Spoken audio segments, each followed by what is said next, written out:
Ontem à noite, enquanto eu fazia minhas orações e meditava em Deus sobre os nossos dias, uma palavra me veio à mente e ao coração. E por se multiplicar a iniquidade, o amor de muitos esfriará. Evangelho de Mateus, capítulo 24 e versículo 12.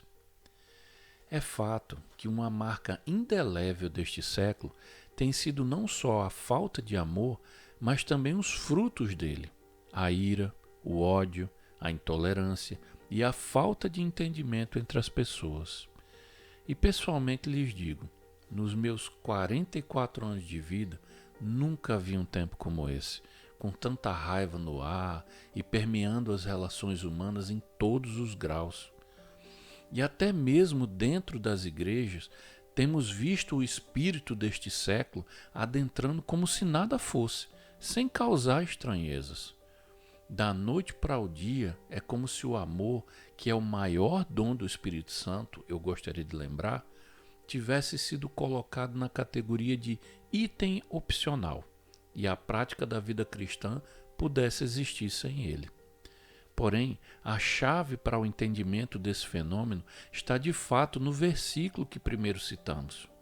E longe de querer justificar o injustificável, entendo a questão como uma situação de causa e efeito, ação e reação. Basta analisar o trecho bíblico.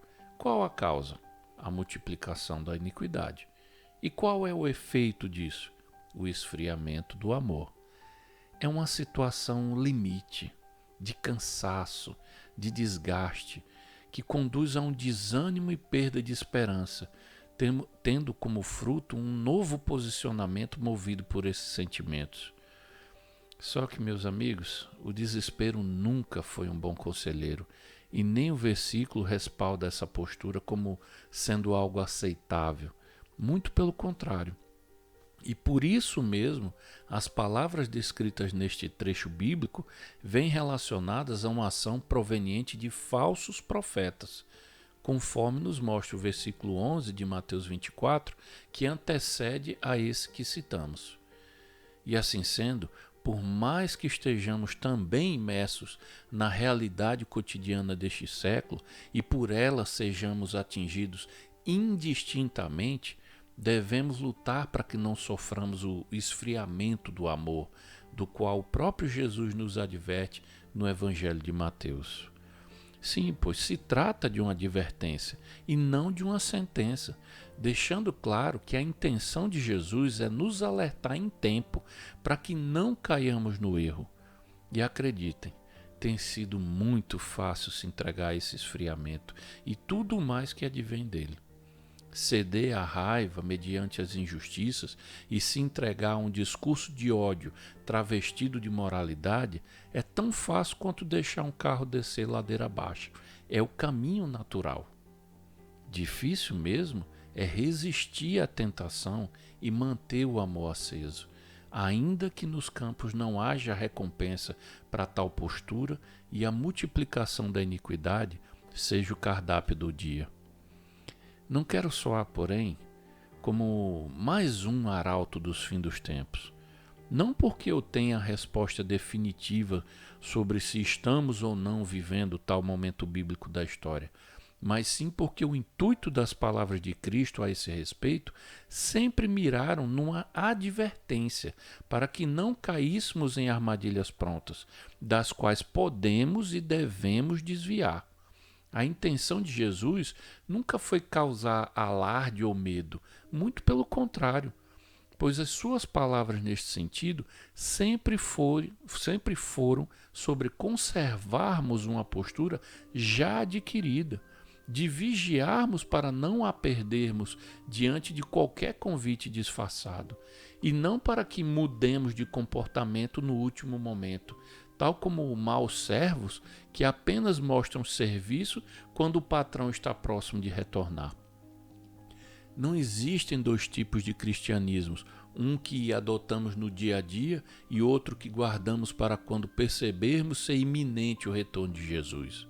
A postura é uma só, e não se engane, sem amor jamais estaremos servindo a Deus, Por mais que frequentemos instituições religiosas ou nos proclamemos seus seguidores, é como bem disse o apóstolo João: amados, amemo-nos uns aos outros, porque o amor é de Deus, e qualquer que ama é nascido de Deus e conhece a Deus. Aquele que não ama não conhece a Deus, porque Deus é amor. Primeira carta de João, capítulo 4 e versículos 7 e 8. Assim sendo, irmãos, vigiemos e lembremos que temos sim escolha e um modelo a seguir. Por mais abatidos e perplexos que estejamos diante das injustiças, e elas são muitas, lutemos para que não caiamos numa postura reativa, no desamor, no discurso que apregoa o ódio disfarçado de justiça, pois tal postura não agrada e nem tem a ver com a natureza do nosso Deus. Nossas armas não são as desse mundo, e nem a nossa proteção advém dele, mas do Senhor. Por isso, tenhamos a ousadia do salmista e também declaremos: uns confiam em carros e outros em cavalos, mas nós faremos menção do nome do Senhor nosso Deus. Salmos, capítulo 20, versículo 7. Para finalizar, amigos, lhes digo que lutem com todas as forças para que se mantenham firmes, conservando a essência do amor de Cristo nas suas atitudes e pensamentos. Lembremos das palavras registradas no livro de Apocalipse e que foram ditas à igreja de Filadélfia. Eis que venho sem demora.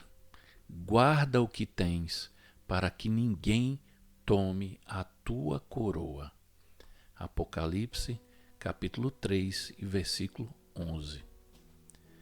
E eu oro para que Deus resguarde e sustente o amor em nós, para que diante das injustiças sejamos luz e não trevas.